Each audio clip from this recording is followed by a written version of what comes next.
There we go. Can't forget to do that. All right. Screen share here. I so love doing this first. All right. So let's just take a few moments and let's just harmonize with these guys. This is going to be I Am that starts us off here.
approach the end of the video, let's practice opening our heart, sending gratitude, that river of gratitude from our open heart, the open heart space of this herd.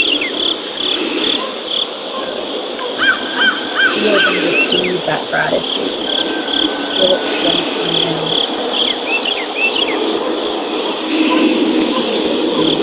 Throw that gratitude back to us. Be open and receive that flow.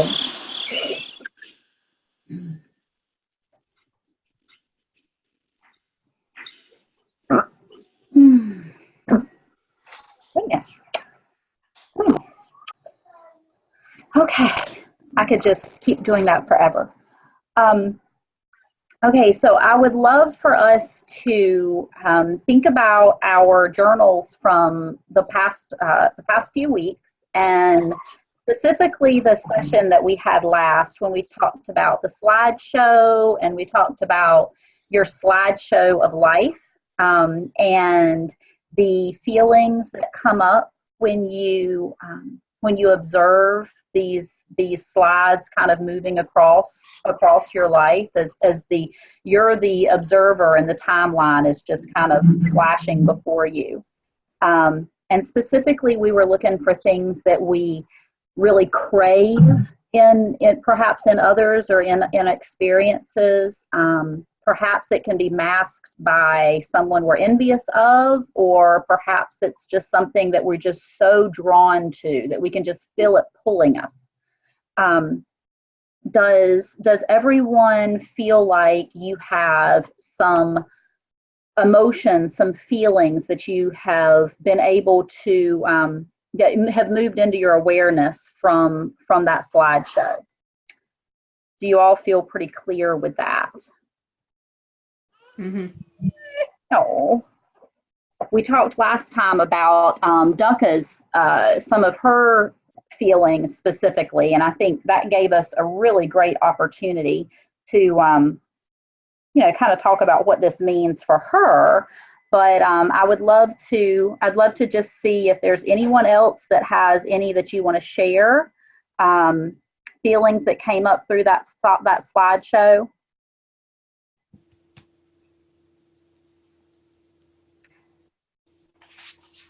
Ducka, for you, when you were going through the past couple weeks after we talked about your experience with Cowboy, was that a feeling for you that kept kind of coming to the surface as something that you were drawn to? Well, especially with him, I've been really drawn to it, and we've been having really awesome interactions. Oh, wow. Because every day I always let him know, okay, start thinking about which gate you want to go to. Yes. And, it might have happened in between when I opened the wrong gate one day. Yeah. Well, my neighbor was out and I decided to open the gate to where Riley is going to be. Mm-hmm. And Cowboy went in there, but I didn't ask him. Yeah. What gate he wanted open, and this is the third pasture and the least frequently opened one. Uh-huh. So while Anna and I were talking, all of a sudden Cowboy started rearing and bucking and running, and then Sally started getting upset in the barn, so I let her out. She had still been eating her breakfast. I let her out. And then Sally, kind of crippled up at 32, she's rearing and bucking, and they're running, and she's doing as much as she can, running, rearing, and bucking, and just being so cute. I couldn't stand it. And then he's in the paddock, and he's galloping circles in the paddock. And my neighbor, then he keeps looking out front. And Diana's going, are we going to get an earthquake? What is he doing? And I said, no, he wants to go to that field. Yeah. So she's like, I'm going to go check and see what's going on out there, because she really thought there was some natural disaster on its way. So I went down with him, and then I asked him if that's the gate he wanted opened. And he stood with me and let me know yes. And then he walked through it like a gentleman and went out and just started grazing. But, oh, my God, the turmoil and whirlwind involved not asking him and opening the way wrong gate was unbelievable. Yeah. Yeah. Well, you've started to open that door to him knowing that he has this freedom of choice. And it Exactly. sounds like he absolutely is in love with it. And so he's quick to recognize when maybe that's been skipped over, and he's going to make sure he reminds you, which is absolutely wonderful. He wears his heart on his sleeve, let me tell you. He was so I mean, he was beautiful about it, and it was so beautiful to see Sally join in. Yes. And then when I had talked to him today, and I said, start thinking about the gate, and he was eating his hay, and sometimes he'll eat the hay, and I said, all right, if you want to eat the hay, I'll just pick a gate. And I told him, I said, I'm going to choose this one. And then he came walking down very calmly, and of course has to smell every poop pile on the way, like they haven't for 2 weeks, each one of those piles. But as I was going to the one gate, he just walked in front of me, but he didn't do anything with his mouth. Yes. He just walked in front of me and just kind of stopped and guided me to the other gate. I said, okay, that's the one you want. And then he looked at me and he walked a little closer to it. So I said, okay, we'll open this one. Yeah. But it's really fascinating. That's wonderful. That's wonderful. And so I feel like with you, Daka, I feel this freedom of choice that we talked about last time that he has such a desire for, and that I see mirrored in you. And also the knowing that there's going to be safety in whatever choice is made. I feel like those are huge concepts and feelings for you to own and write down, because what I want to move into next is we're going to take our horses, our drawings, and I want us to write down the feelings that have come up for us through, like Ducka's example. These are the feelings that have come up through the slideshow and through our slideshow of life, the things that we're drawn to, and we're going to put these on our horse as well. So I'd love to see if anyone else feels like you have certain feelings that you are aware of now through practicing what we did this past session, like we've talked to Ducka about. Does anyone have any that they would like to share? I'd love to share. Please. So a theme for me in life is like being out in the world of Silicon Valley and Google and all these people who are moving at a very fast pace, and there's a certain collectively held illusion that's in place that's really believed in. Yeah. And then I'm taking care of these people's children, and I'm creating a space with the children that doesn't exactly buy into that illusion. But nonetheless, it affects me. I'm in that environment 50 hours a week.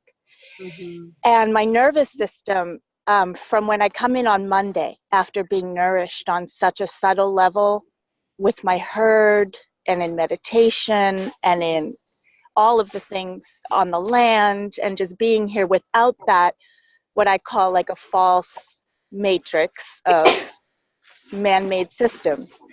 On Monday, I go in, I feel amazingly removed from it and peaceful, like in it but not of it. But as the week progresses, my nervous system, starts to almost entrain to the whole rhythm and the vibrations. And,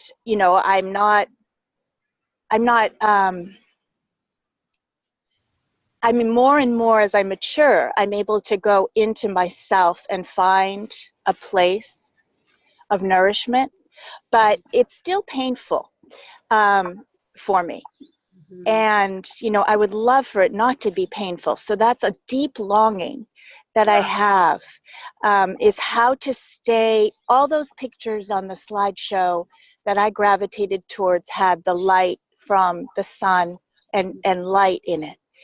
And to me, that symbolizes a level of nourishment that's beyond the body. You know, it's a level of nourishment that's actually nourishing my soul.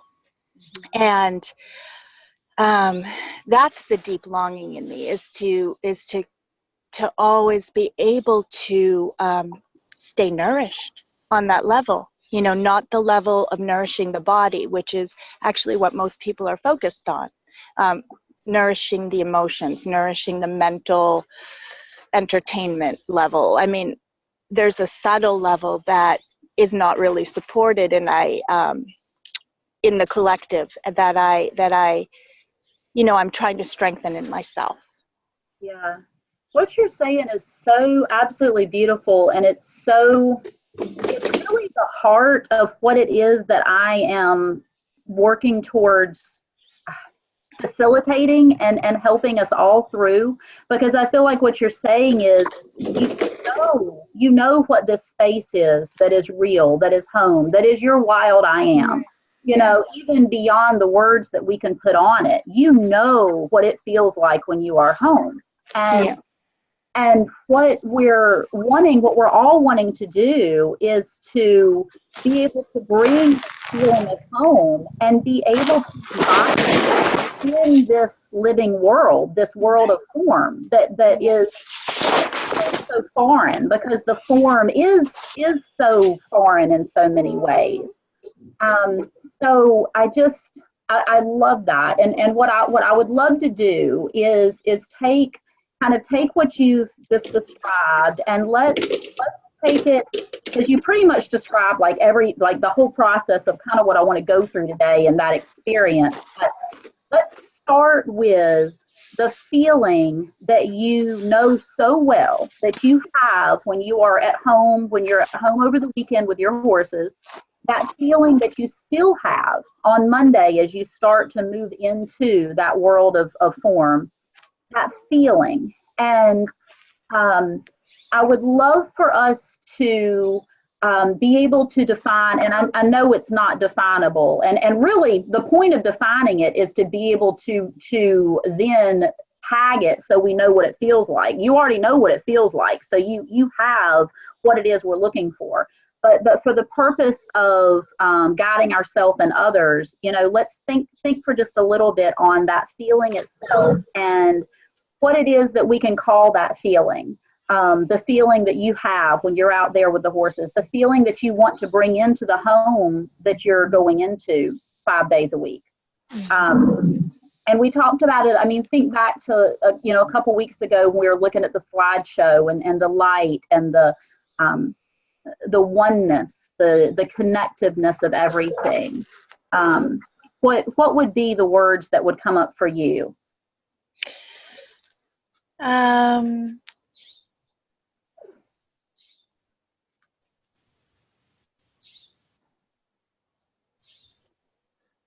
Deep contentment,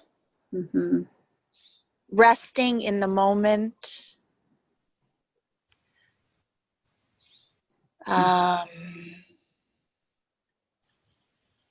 alive inspiration. Do you feel space? Does space come up for you? Oh yeah, like a spaciousness. I feel spaciousness so much, yeah. Thank you. Yeah, that is very, yeah, a spaciousness, yeah, definitely. Like an expansiveness. Yeah. I feel like all the other things you're saying are all a result of that spaciousness. And that's, yeah. So the contentment, spaciousness, resting in the moment. Yeah. There's a relaxation. You know, relaxation is not something that is felt in people's bodies. So there's a sinking into oneself, relaxation, and a feeling of home. You know, that feeling of home that I've spoken about before. That does, yes, home, yes. Yeah. So what I would love for for you to do, and if you don't have your actual horses to draw on, that's fine. Just visualize this process. For those of you who are drawing, what I'd love for you to do is I want us to use our crayons, and I want us to write down these words and color in the rest of our horse. So we've already done we've worked kind of from the ground and the root and the core of that horse. We've worked our way up, and we're working our way up through that horse, and now we're in the heart space, and the neck and the head is what we have left to draw and color on.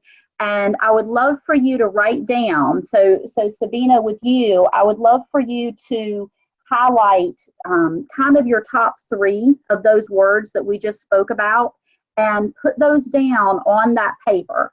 And for you, Daka, go ahead and think about the words that we spoke about for you. So the freedom of choice and safety within the choice. And let's write those things down on that space of your horse that's where the heart space is, and the head and the neck, that whole front half of your horse. So we want to have those words, and we want to color in the horse with whatever color you grab that is going to represent this, what we're being pulled to. This is what it's drawing us to it. Now, does anyone else, while we're in this space of sharing with one another and supporting one another, I mean, honestly, this is what I find is one of the most beneficial parts of this program, is how we can work through these things together. So I see Sarah unmuted yourself. Do you want to say something, Sarah? Yeah, I was actually just typing it in chat, but yeah. Oh, okay. Yeah, go ahead. I love the idea of, holding space for this state of existence that we want to experience amid the chaos of the shared illusion of society. And this was traveling, and from the get-go, it was kind of pushing my buttons. My flight was delayed, and the lady at the check-in counter was a little bit bitchy and just like, well, I'm rebooking you. And I said, I wish you wouldn't. She said, well, you're never going to catch your plane. So, I ended up making it to the connection, but not having a seat, and watching that plane leave, and all things that really push my buttons and make me want to control and make me want to react. And so, I practice being more like Jeannie, my little mare, who never gets flustered and always knows just who she is, no matter what is swirling around her, rather than Cowhand, who, bounces off the next object in his path. And, yeah, it was definitely a lot of opportunity to practice that, and I was able to kind of maintain a more Jeannie-like state and find a way to nurture myself. I went and ate food and I was traveling without my kids for the first time. So I went somewhere where I wouldn't have been able to take my kids, and sat and enjoyed a meal and read my book, and made it a more peaceful, nurturing experience, rather than grinding my teeth and standing at the gate like, oh, Yeah. So, I really love the idea of just holding space for that experience, no matter what comes up, and not buying into the madness of our, time-driven, very rigid kind of social thinking. Yes, exactly. And I love that you're bringing up those buttons and triggers, because that is a wonderful way of also being guided to what it is we're being drawn to. But it's a little bit of a different way than the feeling inside that, you just know I'm being drawn to feel a certain way or be a certain way. But rather, when we have these triggers and these things that just really get under our skin, those are equally as powerful to point us in the right direction. But we just need to flip it to the other side. So we need to identify what was that trigger, really say, what was it that really pissed you off? Like, what was it that really triggered you? And then flip the emotion around to see, okay, what emotion do I need to feel to not feel that way? Which I hear you saying with reflecting your other horse, because that is kind of the mirror, the opposite of your Cowhand that tends to, I get the feeling, and perhaps be triggered in the ways you're triggered. perhaps. Would that be true to Yeah. say? So, and Yeah. she's the mirror of that. So you're doing that through your relationship with your horses. Yeah, I see that. So for you, I might never applied before, this whole Wild I Am thing, and I really find it really. Yeah, well, and so what I would want you to do then for just helping you kind of come up with your words that you're going to write down on your horse, think about what it is that Jeannie does. Jeannie, I'm right? Jeannie, the mare. Yeah. Okay, that Jeannie does, and what is the feeling that she is giving that you are feeling drawn to emulate? What would you name that feeling if you had to call it something? What would you call it? I think at the deepest level, it's peace. Peace, yeah. Yeah. And what a beautiful opposite to chaos and explosion. I mean, right? You nailed. I mean, that's it. I mean, yeah. I think that's beautiful. So I feel like one of your words, feeling words to put on your horse, I would definitely say would be peace. Yeah. And anything else that comes up for you. But yeah, which is not a state that I naturally, find myself in when things don't go as planned. I tend to react pretty wildly. Which is so common. It's so common that we will typically do the opposite of what it is that we truly are, because we have developed all these domestic ways of coping, right? And so a lot of times our domestic ways of coping are actually the complete counter opposite with really who it is that we are inside, because it's that thing inside has not figured out how to be in this world yet. It's too formless to be in this world, right? Yeah. So this is good. These are all kind of different examples of the how to come up with what these feeling words are to be writing on your horse. Does anybody else would like to reflect on your words that you want to include? Okay. So at any time, if someone does, all you have to do is speak up or do a chat. And if I don't notice the chat, just like throw your hand up, because I can see you guys, except for Lauren. And actually, if you just take off your mute, and I noticed that too. So what I'd like for us to do now is I'd like for you guys to pull out your papers that have your horses on them.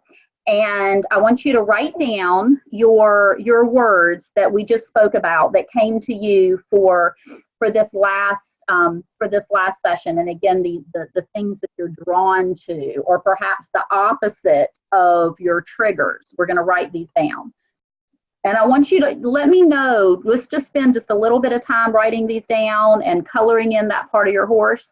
And then as soon as you've completed that, let me know, and we'll move on to the next step here.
So as you guys are finishing this up, I just want to share just a little bit about kind of the concept behind this. I feel like we all have many I ams. We have I ams that are expressed to us through kind of different funnels. the things that we find through our triggers, like we talked about. There are I ams that we are able to uncover from our childhood experiences, from, you know, reflecting on how we felt, you know, that child self, that's who you were before the world told you who to be, that feeling. And then there's I ams that come from this other place that we're pulled to them, and things that we have this desire, this affinity for, and we don't even know why. And there's all these different feelings are I ams that are all within us, and they're all part of us. They're all authentic.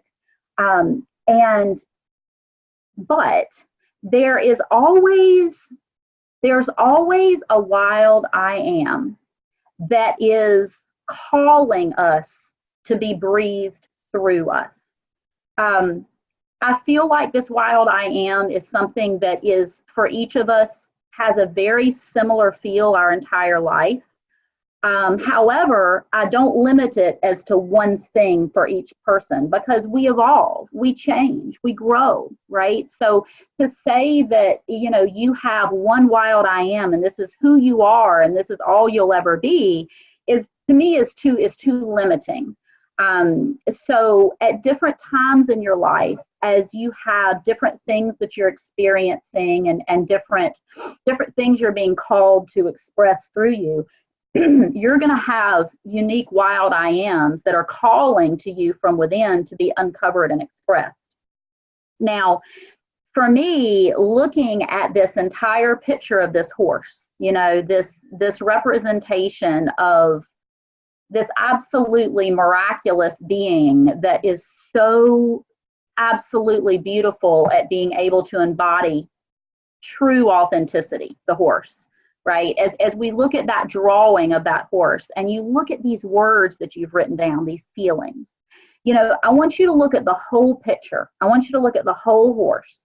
And I want you to look at all the feelings that you've written down on this horse as we've gone through this workshop and you've worked on these different aspects and different components of this.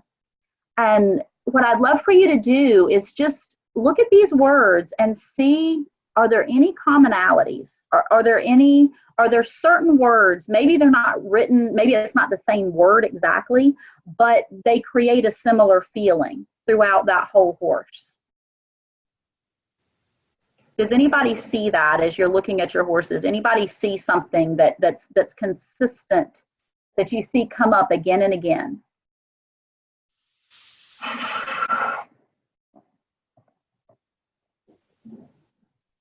I can't, because I don't have my whole horse. That's okay.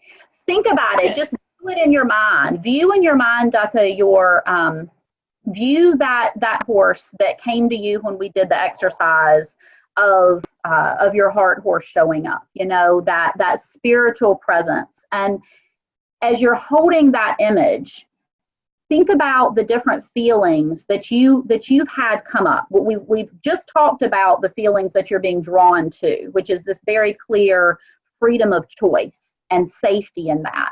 You know, also think about the feelings that were the opposites of things that you had when you know, your triggers, things that triggered you, and what's the opposite of that feeling. And let's kind of piece those together. Yeah? There's three that kind of keep coming up here in the front part of the horse for me. Yeah. And they're strength and peace, and then freedom is, I guess, really the biggest one, because it's in the very top of the head, and the colors are rainbow. So the colors are just all of the other colors together. Yeah. And the you know, there's freedom to have peace and freedom to have strength and freedom to be home. And it really embodies all of it. Yes. And I have to thank, was that Sabina who was talking about her work week and then being home again? Yeah. I just have to take a moment, if it's okay, to thank her for Please. Putting in words what I've done for so many years, and especially very intently over the last number of months, in, recovering from some really big losses and spending a lot of time at home just with my animals and as away from the rest of the general world as I could. And I haven't been able to really even talk to too many people about it and put into words what I was doing. But I want to thank her so much for giving me the space to nurture myself. Yeah. And that's what I spend so much time alone, and I'm totally at peace and safe when I'm here and alone and just with my animals.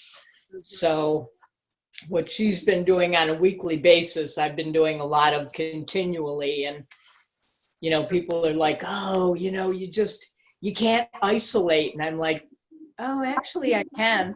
Yeah, you can. Yeah. And your wild I am is calling on you to do that, to nourish yourself. I mean, that's so clear. It's so clear.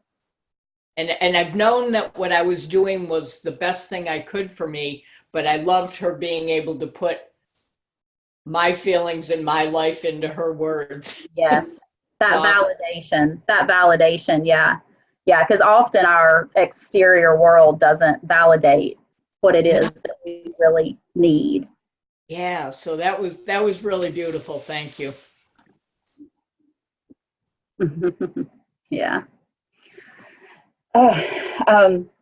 So as we're looking at these words, and as in Ducka's situation of not necessarily having that sheet of paper in front of you, that's still okay. You can go and you can see what it is, see what feelings are coming up.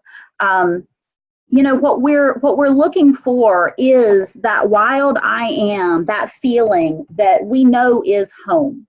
And being able to embrace that and honor that within ourselves and within everything that we do, no matter what the world is showing us, So I feel, this has to be something that each of you come to from a personal place, but this is beyond everything else, beyond any word that we can put on it. It is the feeling that you get when you are connected with your heart space. And Ducka, I know you absolutely have experienced that and know what that is, and have such beautifully described it to us with your situation with Cowhand and looking at the gates of that freedom of choice.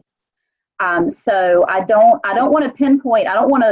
It's not my job to tell you what your wild I am is, as much as I would love, because I see it so clearly in you guys. I see it and I want to say, hey, it has to come from within you. It has to come from within you and feel right to you. And I don't want anyone to feel pressured to pick the right word either, because it is going to point you to where you need to go. All roads lead to home. Okay.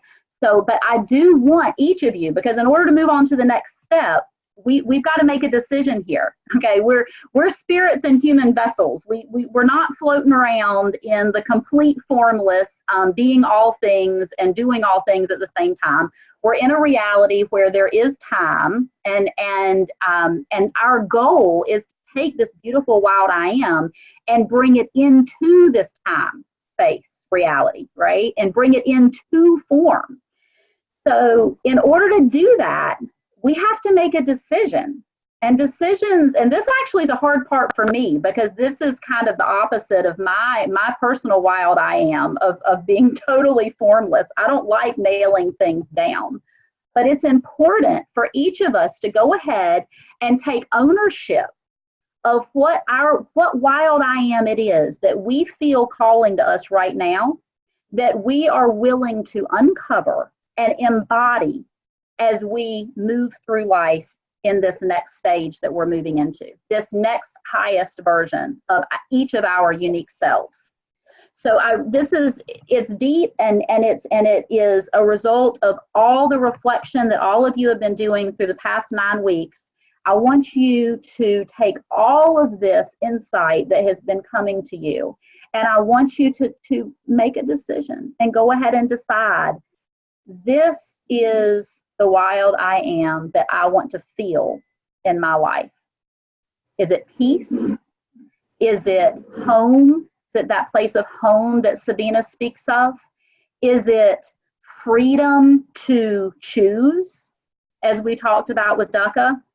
For my husband, it's movement. His wild I am is that of movement, okay? There's many different types. For me, my wild I am is the freedom to create, okay? So these are just some different examples. It's infinite. It's infinite. I can't give you a list of 10 to pick from, like a bubble list, right? A, B, C, D. It's infinite. But it's what speaks to you.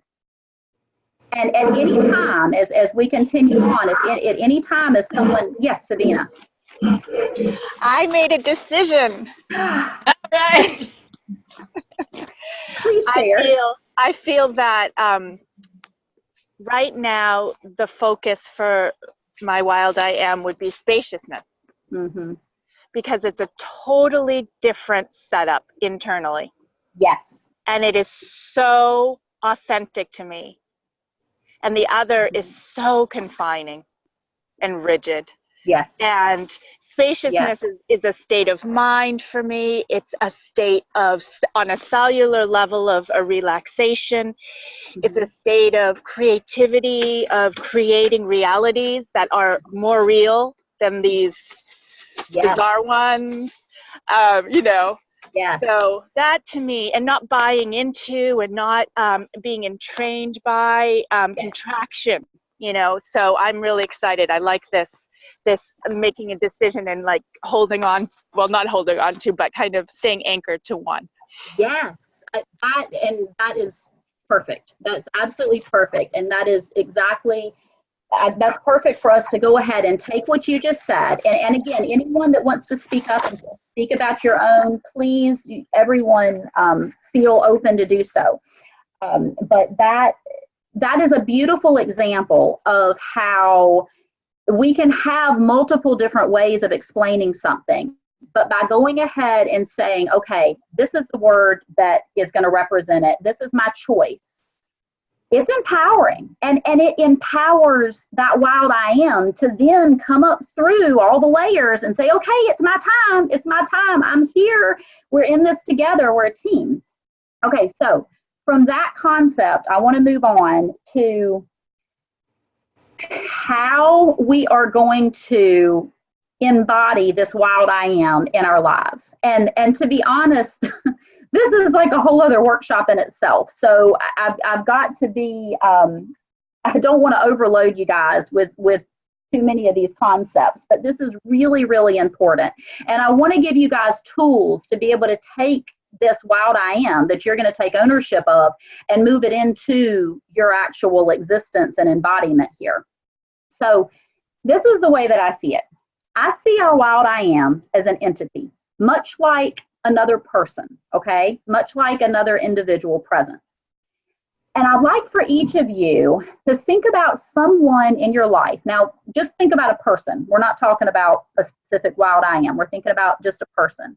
Think about a person in your life that has a tremendous presence, preferably a positive presence, though it really doesn't matter. For me, my husband's mother, my mother-in-law, is very kind. This woman is very compassionate, very much like what you think a mother is supposed to be, though I don't think I really am anything like she's completely selfless, just very caring, and always the type of person that's like going to bring cookies with her and flood you with love. And I mean, that's really her passion and purpose in life, is just to love her children. I mean, it's beautiful. I'll be honest, that's not, I mean, I love my children, but I'm also a very driven person in other ways as well. So this isn't something that I personally feel like I am.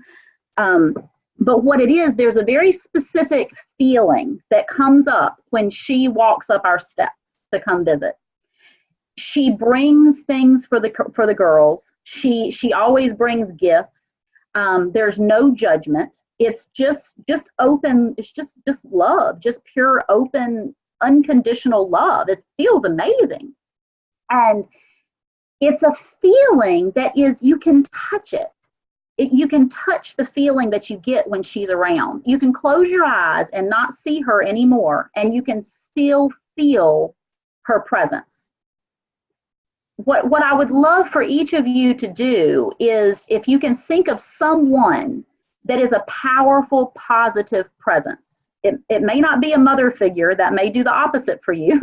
But even if it's someone that you just met in brief, and it's not someone you know well, but they just, someone that, a cashier, you know, at the checkout line, but something about their presence, you just felt this, you felt them. There was a feeling with them.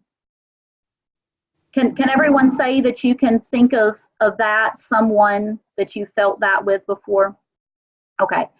So I want you to recognize, the point of this is to recognize that there is a feeling, a very feelable, tangible feeling that is attached to that entity. In my example, the mother-in-law is the entity of this wonderful feeling. I know it's quite opposite than many situations. The wild I am is also an entity, just like a person, just like this person that I described as an entity. This wild I am is an entity. It just doesn't have a physical body, like with fingers and a mouth and stuff like that. But it's no different on an energetic level. It is an entity. And it has a feeling, a very specific feeling that you can feel, just like I described that feeling of when she comes up the steps and she's bringing cookies and gifts, and there's no judgment, and there's just warm and food, and like if she knows that it's going to make you happy, that's what she's going to buy. She goes to the grocery store before she comes and just loads up on stuff. It's amazing. So amazing person to have in our lives. So this feeling is the same thing that you're going to be able to get with this wild I am. Now, let me clarify, not the same specific feeling, but there is a powerful feeling that your entity of your wild I am is going to bring to you when its presence is being felt. And we've already talked about it. Sabina's talked about it, and Duck has talked about it. And Sarah's taught, everyone that's spoken today has clearly talked about this. You can feel when it's there. You know when that feeling is there. So here's the trick. So we're recognizing that we're going to make a decision of what wild I am we're going to allow to be uncovered. Just like Sabina claimed spaciousness as this wild I am that she is going to fully uncover within herself. So we have that chosen, that choice that we've made. We have to make a choice. Now we're recognizing that there is a specific feeling that accompanies this wild I am, because this wild I am is an entity, just like a person. It just doesn't have clothes like a person. There's a feeling. So what we want to do now is become very aware of what that feeling is for us, which perhaps may be easier than putting a label on it. We want to become very aware of what it feels like. So for Sabina, what it feels like when the wild I am of spaciousness is fully uncovered within yourself, right? You want to really think about what that feels like. Now, as we've said, there's times that our wild I am is easier to be felt, like in situations when we are able to tune into ourselves and escape from the world of form. But our goal is to take this wild I am and move it into form. I mean, that's why we're here. That's why we're here, is to be able to do so. So what I want for us to do is to recognize when that feeling shows up in our world of form. Recognizing that it's possibly going to be slight at first and not as often, but it does show up. And perhaps I could, with Sabina's example, that Monday, right, when you're kind of between worlds. You still have that vibration. You are fully embodying your wild I am of spaciousness. And you've just started to move in to this world of form that you're penetrating back into. What I would want you to reflect on is, what does it feel like? What does it feel like when you feel the presence of your wild I am of spaciousness in the reality of form? What does that feel like on Monday?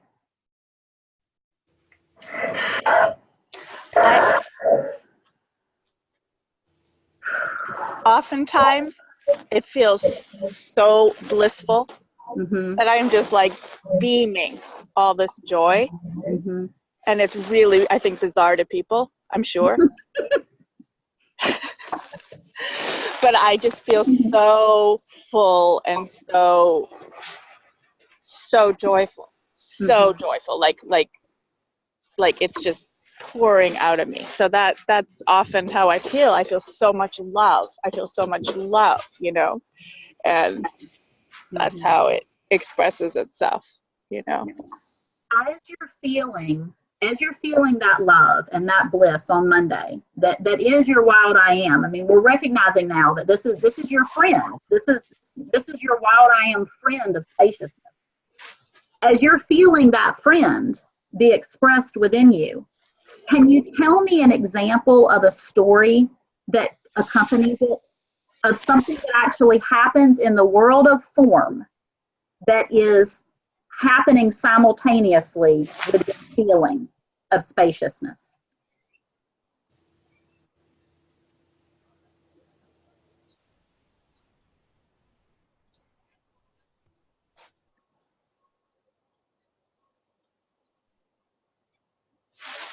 Okay. I think there are moments where the little four-year-old and I are taking out the acrylic paints, and we have music playing, and we both enter into this incredible space together. You know, this artistic, creative, sharing space. That's an expression of it, I think. I love that. Okay. What I would love for you to do is capture that. That's your story. That is your window. That's your wormhole. That's the portal. That's where your wild I am of spaciousness is being moved into form in your seen world. Right there in the middle of all the mess, right? It's not just out there in your herd. I mean, you are taking it into this other reality that is so far the opposite that it's not an easy job, but you're doing it. What I would love is if you can take that story. I mean, just hearing you say that felt good. I mean, really, just hearing you just share that little tidbit that you shared felt good to hear it. I would love for you to take that story and replay that story in your mind as you move into your week and it starts to drift. If you feel that wild I am start to get shoved, right? It's starting to get suffocated, starting to get pushed down.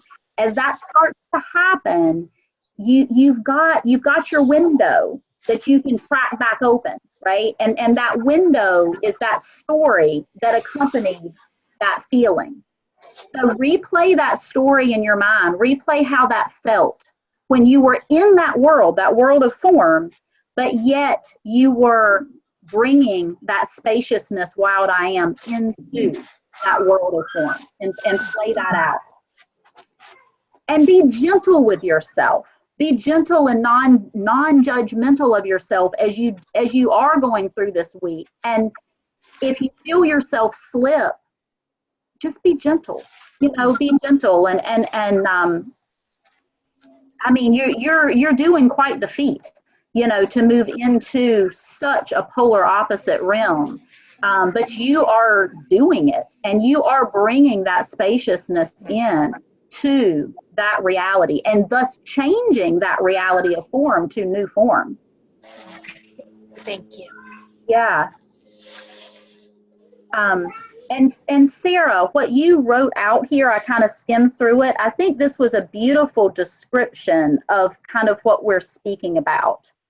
Yeah, that's what I felt like too, is exactly, that finding that space of peace made room for me to feel love, to feel compassion for everybody in the airport, everybody, also journeying and people working and things outside their control. And I could see all of that more once I found that place of peace. And then I was free to treat them in the way that I really wanted to. And it just blossomed. People felt it and responded kindly, and it fed the state of peace. It was this beautiful cyclical kind of a thing. Yeah. I mean, and that's what happens when we're able to show up with that true wild I am. We just talked about how much it's felt and how tangible it is. We feel it, but other people feel it too. Everyone feels it. It's not felt any less or more. I mean, it's another person. It's another presence. I mean, to me, it really is this truly, it's an entity within itself. And so that entity, just like when you are feeling good and you're smiling and you see someone and they smile back, it's reflected.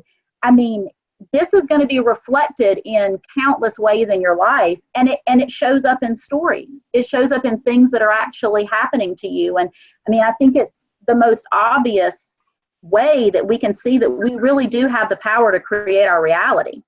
And it's through embodying this chosen wild I am every step of the way.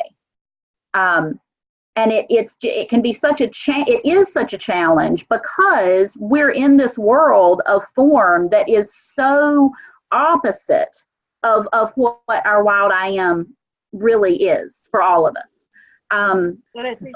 Go ahead. Well, I was just going to say, I think we're all pretty well versed in all the negative states, so people expect you to be frustrated. They expect you to be hurried. They expect you to be disconnected, and we're all really practiced in these states. But it's amazing when you come back to that state of peace, of love, of patience, that's still all in all of us too. And it does resonate. And all of a sudden people soften, just the way a horse softens when you bring that energy in space. Yeah, it's pretty incredible. Yeah. And I'd like to kind of speak on the other end of, back to Sabina's example with her work week. I'd like to speak on the other end of that, because I think the beginning of the week, when we're moving into something and we're already very much in our wild I am space. So you're moving into that Monday and the spaciousness is there.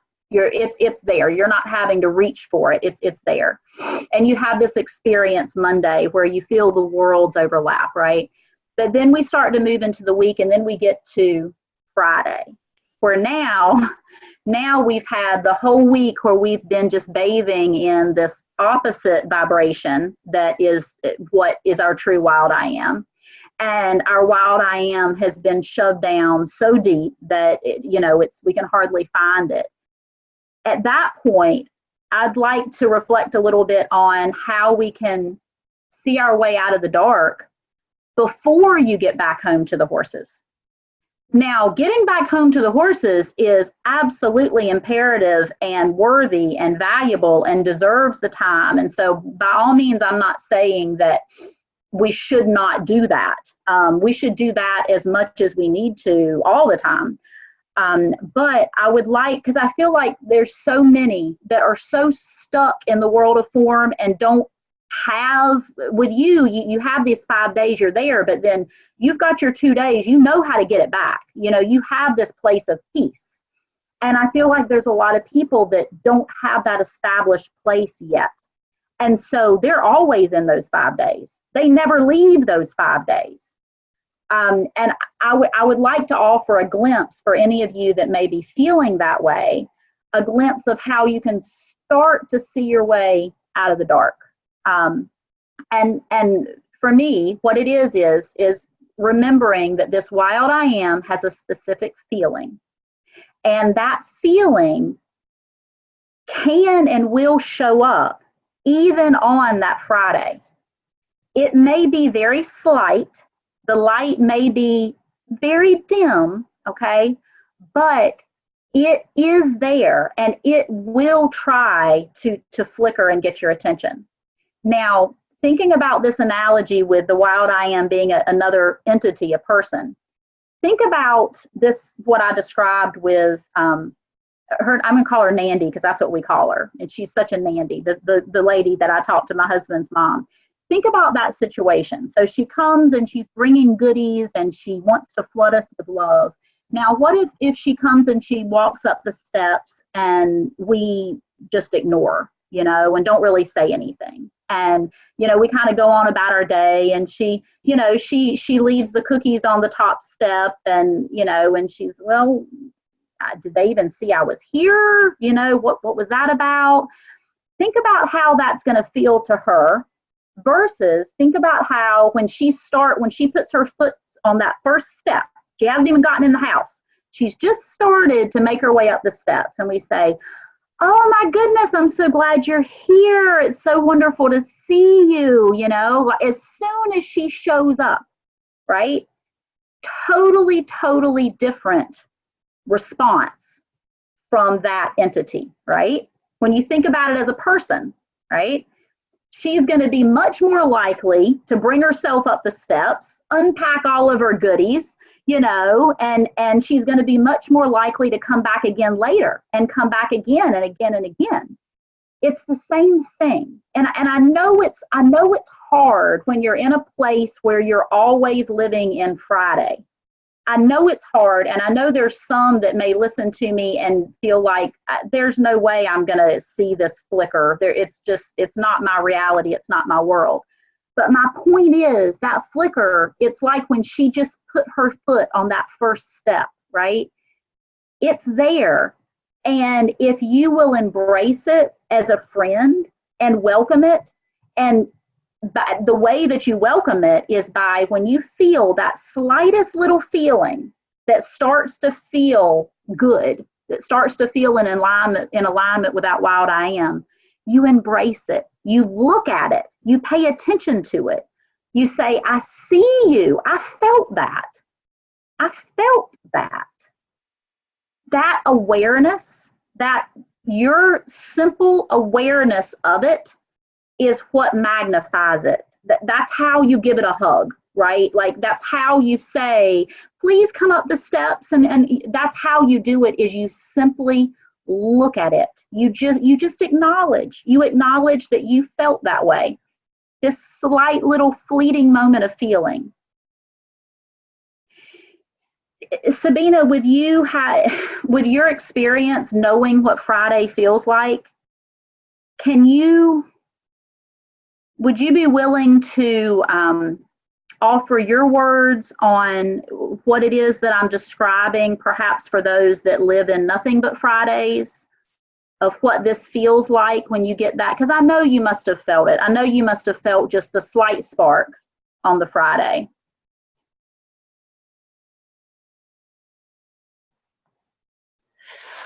It feels like a lifeline. Mm-hmm. It's like, it literally, when I feel that spark become uncovered. Mm-hmm. It's like a lifeline. There is basically a resistance melts away. You know, there's the resistance to being there, the resistance to being in life melts away, and there's this full recommitting,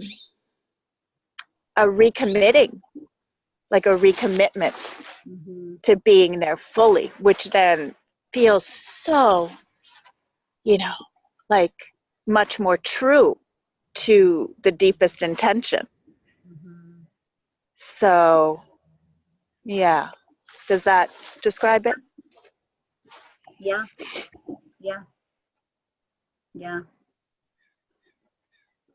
So looking for these little sparks at wherever we're at in our life, looking for those little sparks every step of the way.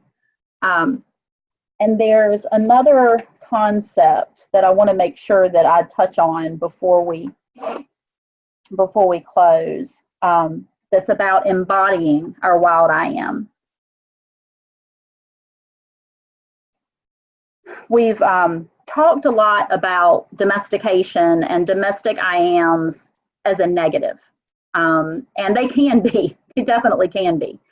But in order to be a spirit in a human vessel and be in form, we have to have some type of domestic I am. I mean, and I don't mean just the domestic I ams that are about like putting your clothes on and you know, civilized things. I mean, there's an infinite way that your eyes can view the world. I mean, literally, like scientifically, when the baby is born, I mean, they're seeing everything as like everything that can be seen, which is why they can't see anything. It's all a blur. And they gradually your mind gradually starts to choose, okay, I'm going to see this as a door and this is a doorknob. And all these things are placed into our brain through this domestic I am process, that it's our way of choosing form, of being a formless being in a form.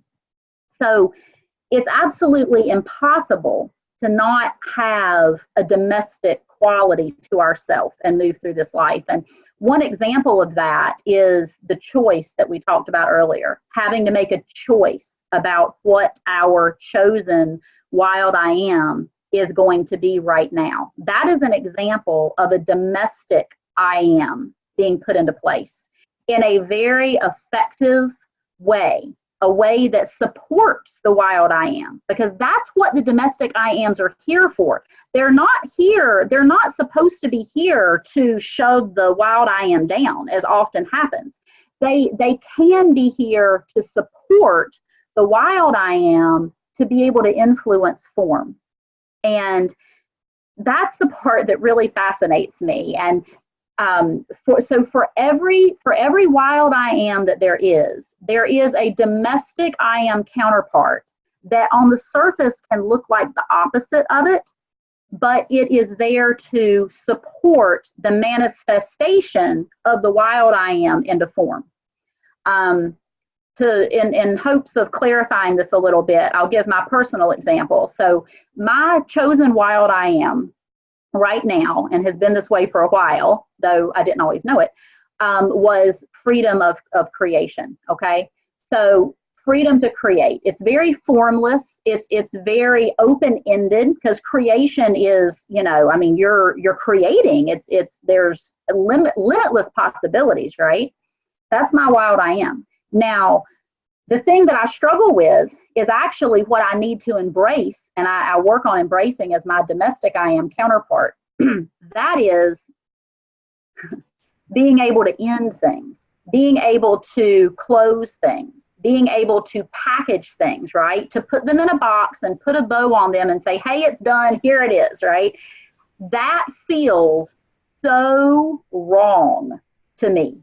To my deepest core, it feels wrong. Okay, and this is where there's such beauty in free will as it aligns with divine will, because we can't just go through life like only doing what feels right.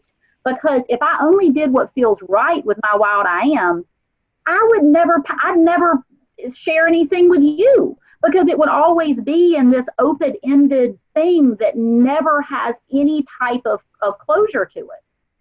So what I have to recognize is that it's important for me to develop a domestic I am counterpart to my wild I am that says it's okay to package things. It's not only okay, it's necessary. And it does not mean that you're not still going to be able to create. It doesn't mean that you can't still open that package and make it better next time, okay? It doesn't mean that this is the end and like I'm never going to touch it again. All it means is that I am being brave enough to go ahead and say, this is what I'm going to choose to share today. And by doing that, I create this package in a box that not only can help others, but that then I can stand on in order to obtain the next highest version of what I want to create for you and for the world and for myself. But it is a conscious decision for me to consciously bring myself back around and say, okay, I have to work on my domestic I am of how am I going to close this? Closure. Closure is the best word that I can come to. Even in things that we do like right now, signing off is very hard for me. It's like, how do I come to an end point? But we all have to, that has to happen. It doesn't do you any good if we just ramble on forever and ever, right? I mean, it's part of being informed. It's part of being informed.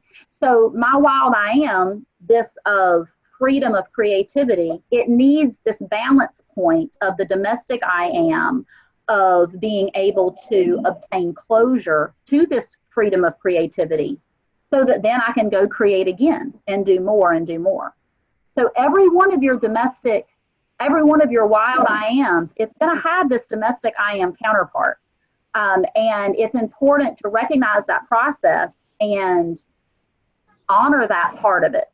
And know that it's okay if there's a piece that doesn't feel as good, as long as it is in harmony with this choice you've made that is all to better to empower the wild I am to express itself. Because like I said, it doesn't feel good to me to create closure to things. Okay, that is a big concept. I'm going to put one more concept out there, and I'm going to hope that I'm not putting too much out there at one time, because that I do sometimes.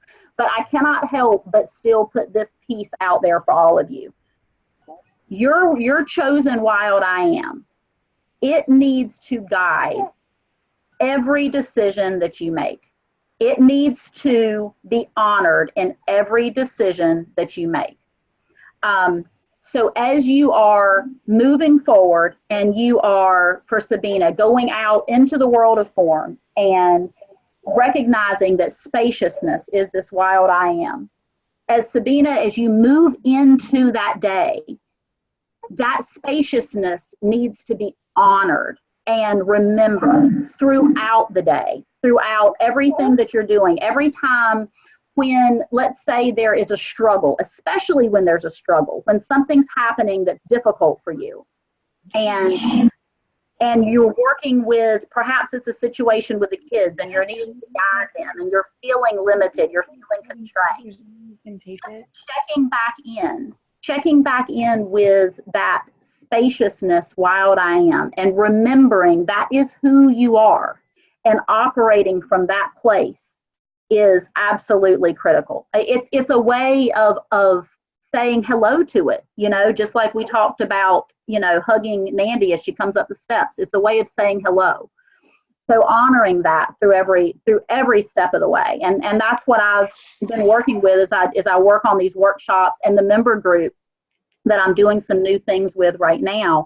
I'm really having to work on honoring my own wild I am of freedom to create and not try to box myself in too much. So it's a little counterintuitive. It's like you've got this one part that says, okay, you need to have the domestic I am that, for me, that says closure, but you also have to be able to honor the wild I am. Yes, Sabina? I've just been noticing lately, and as a pattern also, that when I miss the mark, you know, when I don't come from a spaciousness, I can go back and do it again, like right away. So I can actually, with children, it's so beautiful. So I can say something and I can feel a contraction in me. And then I can say, actually, this is what I mean. And then I say it again. And then I feel the spaciousness. So it's definitely a practice, you know, and a self-correcting, like a self realigning that can happen moment to moment, you know, and it can be actually such a polar opposite feeling to say it one way when it's based, you know, when something comes out based on a contraction or fear, or a button pushed, but then going back and just redoing it. It's like, oh wait, rewind, let's do it again. and then saying it out loud. And that is the beautiful description of implementing domestic I am. I mean, to me, if I had to go ahead and let's label, just for the sake of labeling, wild I am of spaciousness, domestic I am of choice. I mean, that's what I hear, and that's what I hear you've already implemented, and just your acknowledgement of it and can empower it even more. Because that domestic, because it's not easy. Okay, so let's say you've already slipped. You've already slipped, and you've said the thing the way you didn't want to say it, and it didn't feel good. But at that point, to stop and make the choice to then say it a different way, that's not easy either. That process, that is not, so that is an example of not just doing what feels good, because at that moment, what feels good no telling what feels good at that moment when everything feels so off. So it's very much an example of, it's not always going to be the thing that feels like the wild I am to bring you back to the wild I am. And that's what I'm trying to explain with this domestic I am need, is that there are times that we have to honor that part of the process to then bring the wild I am into form. And I feel like you gave a great example of that with the domestic I am of choice. Do you think that the domestic I am would be choice, or do you feel that it could be discipline? Because it almost feels like a discipline. It almost, and I hate discipline. Ugh. Well, then that's I don't hate. I mean, no, that's I don't hate disciplining the children and keeping them with boundaries. I hate exerting discipline in life, too much, right? You just said it. You said it. The reason that I know that is the domestic I am counterpart is because you said you despise it that deeply. Yeah. Because it's going to be something that absolutely feels so opposite to what it is that you truly are. That's how you know it's right? Okay. Like for me, does that make sense? So for closure, for me, I cannot stand anything like that. A box, lines, no. But that's how I know that is my domestic. But it's the conscious taking ownership of it. So if you just leave it loose and you don't give it any guidance, then it can wreak havoc because you just run from it all the time because it feels so bad. Of course I don't want to box anything in I can only speak from myself. Of course I don't want to box anything in. So I just end up with all these, brilliant creations and ideas, but that I don't ever put them out there in the world. I don't ever get them to a point that I can package them and share them and influence others by them, because I'm living in a state of running away from closure. And I've done that, and I still struggle with that. So it's the same thing. So with you, if you don't mind me using you as an example, this brilliant, beautiful spaciousness that is, oh my gosh, anyone that hears your voice, I mean, we all are drawn to the spaciousness naturally. It is your wild I am. It's beautiful. So it's, of course you would despise discipline, because that's like the ultimate of shoving something down and telling it what to do, and it's the opposite of spaciousness. But it's that very quality that if you will recognize it as something that you actually have control over, you're choosing what to discipline, just like I'm choosing what to put closure on. It's not like I'm just going to box in anything. I'm not just going to create anything and put it out there. I'm going to decide what it is I'm going to create and what it is I'm going to share. You're going to decide what it is you're going to discipline. And you're going to, you see what I'm saying? That's actually that's really helpful. I'm so glad. That was really helpful for you to share how much you despise discipline, because that is a big, big piece of like when people give me spiritual practices to do, it's like, so here's what you need to do, practices. And I'm like, life is my practice. Yeah. No. Exactly. Yeah. Okay. Exactly. Yeah, that's beautiful. And so for each of you, this is going to be so unique. And this is one of the, for me personally, I want to be able to go out there and have each of you feel like you have just complete clarity about everything. But it is a journey coming from within each of you and your experiences and where you're at in your life. And I would highly recommend, and what I would, my hope for, my intent for everyone is to take whatever snippets of this program that have spoken to you, and magnify that, focus on that. I mean, I've talked about a lot of stuff and a lot of concepts and a lot of different ways to kind of approach this from different angles. And there's going to be certain things that really, it's like, oh, wow, that makes sense. And there may be some part of it that does not, I do not get that at all. That's okay. Don't feel like you've got to like have this comprehension of my brain. My brain's kind of wacky.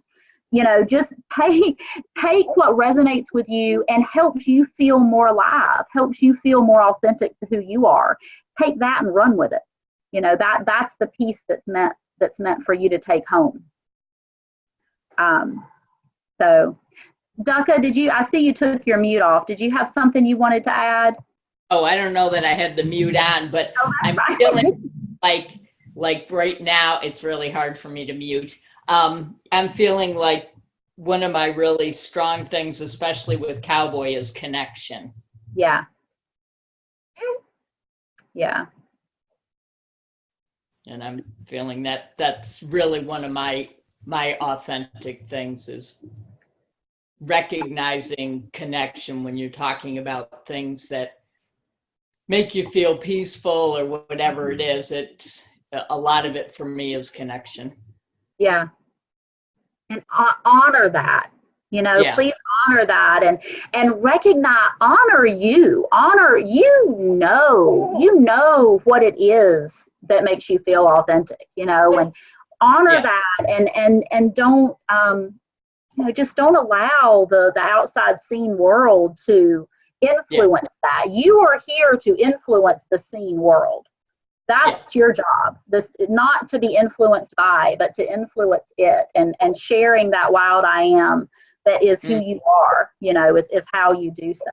I love connection. And I still can't, you know, that freedom of the freedom to connect, you know, the freedom that comes with that authentic connection is just beautiful. So yeah, I would love to see you really honoring the things that you perhaps are already doing, but perhaps have not always honored them because of maybe the way that society has tried to make you feel about certain things. But, you know, just like Sabina has shared and empowered you with her words, you know, it is worthy. You are worthy. Your time is worthy. And you know what you need to do to feel the way that you are meant to feel. And do those things, you know, do those things and don't hold back. Don't hold back. Yeah. And I think it's okay to walk away from disconnection. It is. And you must. There's times that you absolutely must. Yeah. Yeah, exactly. This morning after Cowboy got to tell me what he wanted, and he did it so gently, when he went out to the field and he started getting into grazing mode, you know, I walked over to him and loved on him a little bit, and he didn't stop grazing. Yeah. Just stayed. And I thought that's a big difference from even a couple of days ago. If I approached him when he was grazing, he'd lift his head and look at me or whatever. But this time he just stayed right in the grazing mode. That's so huge, Ducka. I mean, you must have been yourself at a vibrational place that he could feel you move into his vibration and not feel resistance. I mean, how beautiful is that? It was a really great moment. Such affirmation there for you, for what you're radiating. Yeah. So own those. Those are the moments that I'm wanting you to embrace and say, I see you, my friend, you know, my wild I am friend. I see you. Exactly. You know, embrace that and love it, and it's going to keep showing up more and more. And I feel like from what you shared when we first started chatting that it already has in the past couple weeks, that this is already growing. It really has, because I think it's a really cool thing, and there's been, you know, a lot of people with different opinions on me saying I'm not going to try and ride Cowboy anymore. That's not why he's here in my life. Yeah. this isn't going to go well. So I need to find out what our relationship is supposed to be and what our connection is supposed to be. Yeah. And my vet said, well, why don't you sell him? And I'm like, wow, no, never even entered my head. Yeah. But I feel like he really understands that now, and the pressure for him to do something that doesn't resonate with him is being removed from him. So Yes. now we're really being able to connect on a totally different level without unrealistic expectations being put on him. Exactly. What more of a gift could you have? Could any of us have than have a being like that can so clearly tell you when you're on and when you're off, right? Yeah. I mean, he absolutely knows, and he's not afraid to tell you. He's not afraid to share it. Some horses are so shut down that unfortunately they all know, but they're not all going to tell us. They're just going to tolerate. And fortunately for you have a horse that's willing to tell you. I mean, that is massive. It is. It's really cool, and he's really willing to tell me. And now I'm willing to say, okay, I'm dropping expectations, and I'm not going to control you. Yes, exactly. To you. Yeah. And that's a very different thing. It is. And that actually racing around, it was like I could go out there and start yelling at him, but what's that going to do? Oh yeah, well, and that's not at all. But what's that helping you either, right? I mean, that's it's going. Yeah. I need to listen to what he's saying to me. Yeah, exactly. Well, and that is very much really a perfect kind of opportunity to say that what I've been working on recently for the membership group, which I would absolutely love if, and a lot of you that are in this workshop are in the member group, those of you that are not, I would love to have you be a part of it. What I'm doing, I'm starting for January, and we're going to do it throughout the whole year, is we're actually going to work on the wild I am of our horses as well as ourselves, and how that journey, how we can assist our horses in expressing their own wild I ams, and of course all the limitless knowledge that it's going to share about us as well. And Cowboy is such a wonderful example of that, because he's one of the things that I'm planning on doing is doing some stuff with positive reinforcement. And I mean, that's the way I gentled Omega. Omega was, she charged and teeth bared, and she wanted nothing to do with me. But through the positive, she needed to have control. She had to feel like she was in control to feel safe.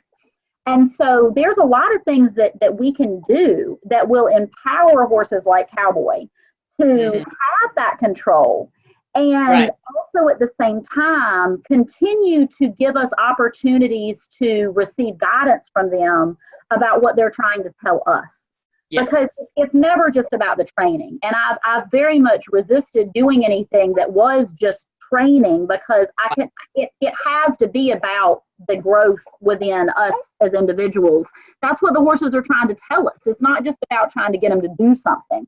But that's what this is going to be about, is about bringing both of those things together, and how we can honor that wild I am within them. And it's really been inspired by situations like yours, Ducka, because I see so often, people will have their horse will be such a clear guide for them.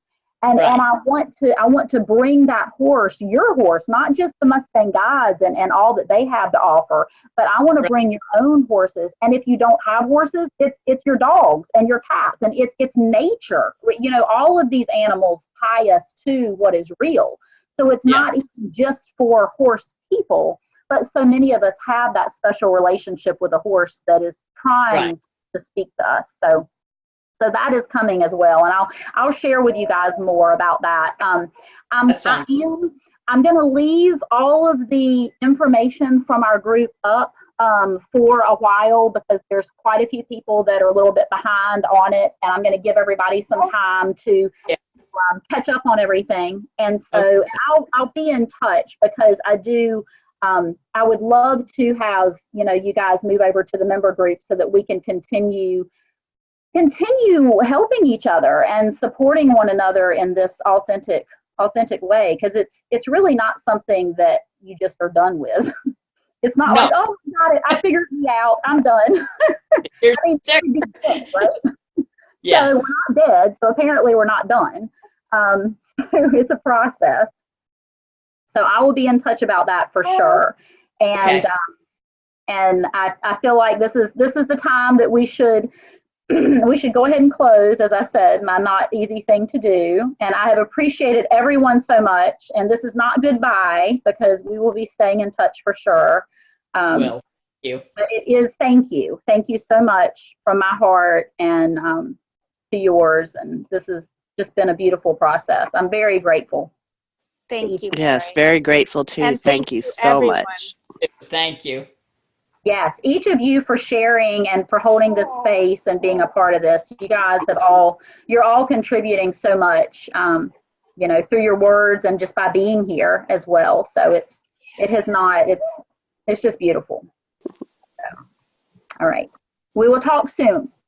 All right. See you later. Bye-bye. Bye-bye.